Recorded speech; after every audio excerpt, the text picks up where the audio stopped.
How's it going, ladies and gentlemen? My name is RUFFLEDLIVE and welcome back to a brand new video. Today, guys, we're going to be taking a look at some most recent Pokemon information about Scarlet and Violet, as well as some theories. So, sit back, relax, grab yourself a beverage, and let's get started. The first thing here is, today's actually the last day of the Kaka leaks, and he's been posting some new stuff, which includes quite a few different things, so I thought we'd take a look at that. So, one of the first things we have right here is from Makio and J Roses, who's been putting out some stuff like, for example, that we have a new spider Pokemon, for example, and the spider Pokemon has an evolution. It looks like a tarantula, and we know it's a bug type. We don't know what its second typing might be. Then also that the sushi master, Oyakata, is a dragon water type, just like the sushi fist. So sushi fist has a duo version of it, possibly in this case, as well as an ostrich Pokemon, which is very colorful, which I think already know. We don't know about a flamenco one, but the ostrich one, we didn't really know much about, and apparently there is 2 stages to it as well, and that's pretty much that. Then we also had, and I'm going to have to blur this on my screen, but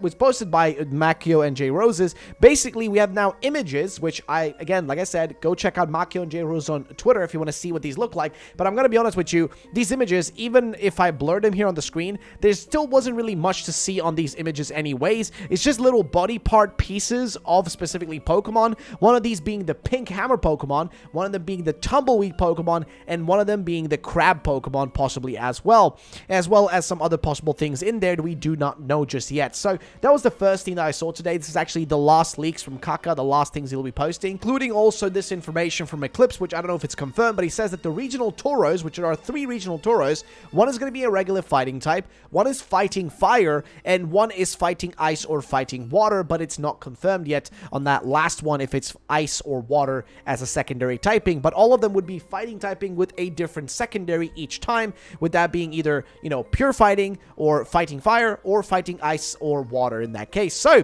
what do you guys think about this? Let me know in the comment section down below, but I want to know what you guys' thoughts is on this information, and let's move on to the next piece. Post by Subarashii, one of my buddies, who put together a bit of a theory of what possibly could happen with Cyclizar, the most recently revealed Pokemon for Pokemon Scarlet and Violet. That potentially, what if Cyclizar evolves into something similar to one of these, and then the mascot legends for Scarlet and Violet? Well, it could happen, but I think it's highly unlikely. The idea of these things evolving into, the Scarlet and Violet legendaries is highly unlikely. However, Cyclizar actually evolving into another Pokemon, I think still is possible. Now, the chance of it, I would say, is 50-50, but it's more on the lower end side of things, so on the lower side of the 50% there. But what am I trying to say here? Well, basically, what has he drawn here? Well, basically, a split evolution depending on what version you have, and possible must hold something like ultra rare to make it evolve.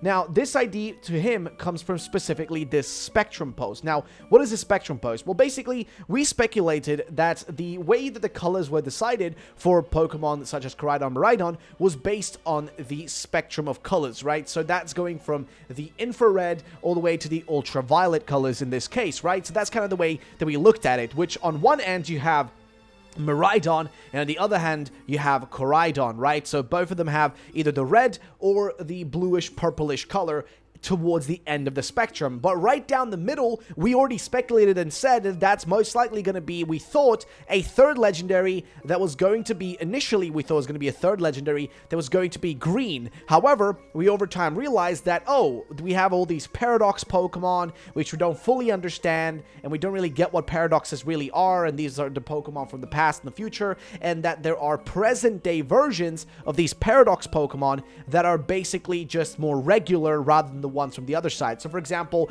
we're going to be having an Among Us, a version that's from, I think, the past, right? A past version of Among Us that is, just different from the actual Among Us that we have today. It's 2 different Pokemon, essentially, in that sense. But the present version is more regular. The past version is almost more special in a way. The same way that we have the professors with Sada and Turo clearly being based on the past and future, each of them based on their designs, with one being, Sada being, from the word pasado, which is the past, aka she literally looks like more like, I guess, feral in design. Meanwhile, Turo is literally like, you know, the word futuro, which is future, which also you can be seeing in the design. He's got more of like a high-tech, you know, suit on him in this case. And then perfectly down the middle, we have, I think, Arvin, the new rival character, who is kind of the present-day version of these two, right? Kind of an ancestor of both, if you want to say it that way. And then Cyclizar is kind of the same thing. It's the de-evolution of Koraidon, and then the evolution of what happens to, you know, in the future, where we get Miraidon, right? So you gotta go a little bit of both there in that case.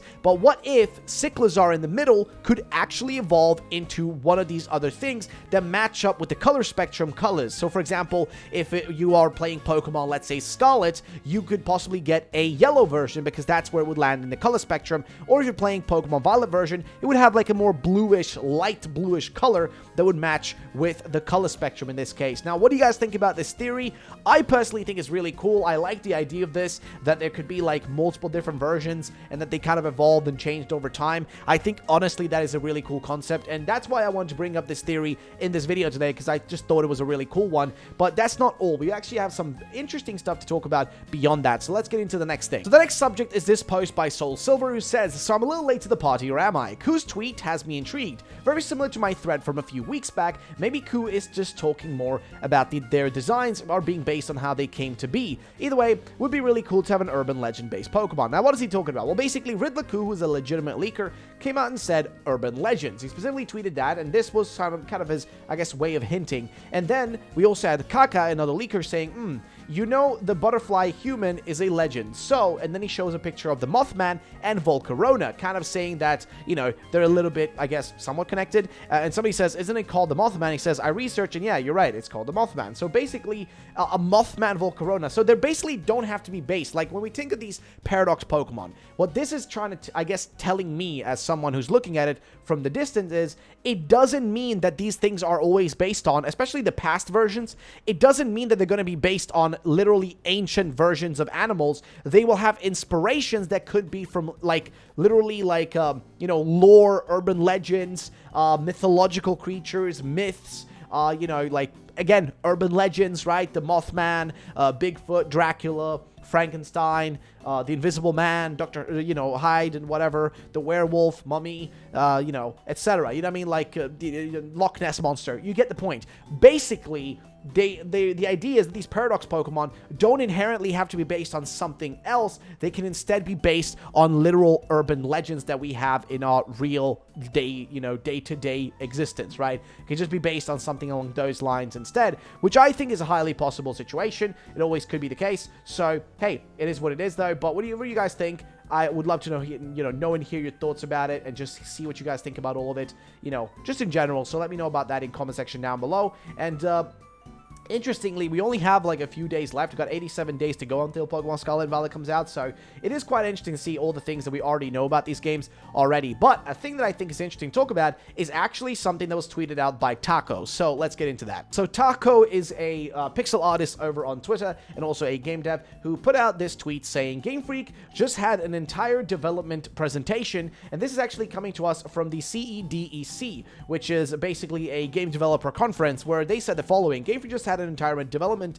presentation about needing to switch to a cloud pipeline because their Pokemon models exceeded 1,000 and they were reaching their limit in Sword and Shield. And because they switched, Arceus and Scarlet and Violet's assets were able to be developed simultaneously and faster. And he says, I'm paraphrasing the presentation quite a bit, but I think it's safe takeaway to say that we weren't kidding back in 2019, because this seems like a lot of effort to keep up a lie.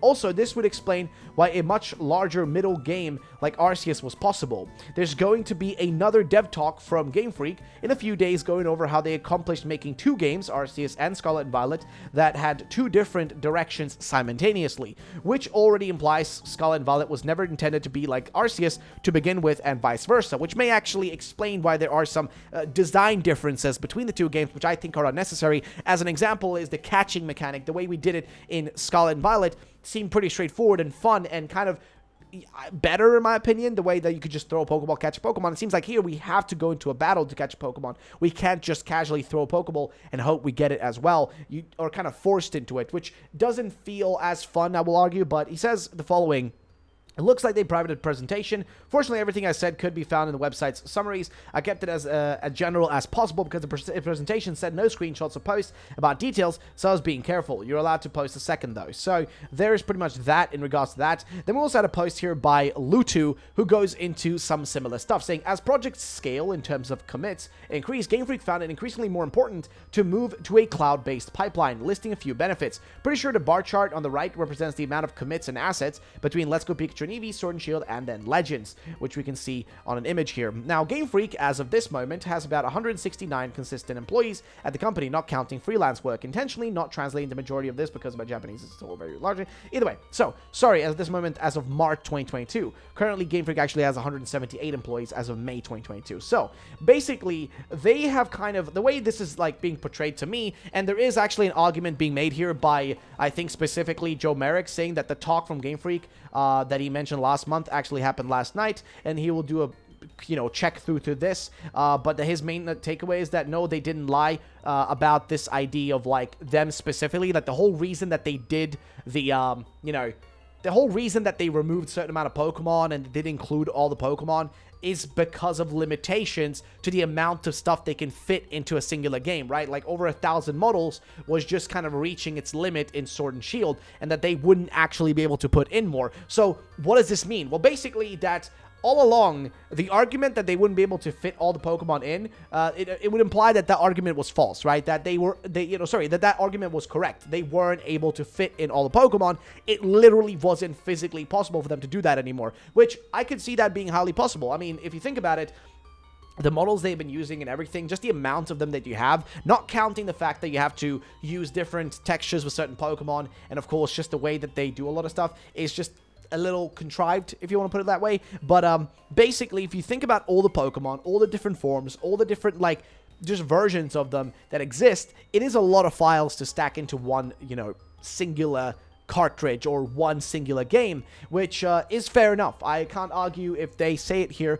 that, yep, they have issues with it, so they're looking to literally move to using cloud-based. As it says here, Game Freak just had an entire developer presentation about needing to switch to a cloud pipeline because their Pokemon models exceeded 1,000 and they were reaching their limit in Sword and Shield. And because they switched, Arceus and Scarlet and Violet assets were able to be developed simultaneously and faster. So, I guess in this case, they're not talking about, like, actually moving, like, parts of the game to the cloud, and this is me misunderstanding something, so I do apologize. But I think that what there's more talking about here is like them working through a cloud to make the game rather than actually moving like entities that are just on the cloud and available through there. Again, there's quite a lot here that highly suggest to go check out Taco over on Twitter, who has posted about this, and there is the whole presentation. But nonetheless, again, I want you guys' thoughts and opinions. Let me know in the comment section down below, and that's going to be it for today, guys. Peace out and have a great day, and bye-bye.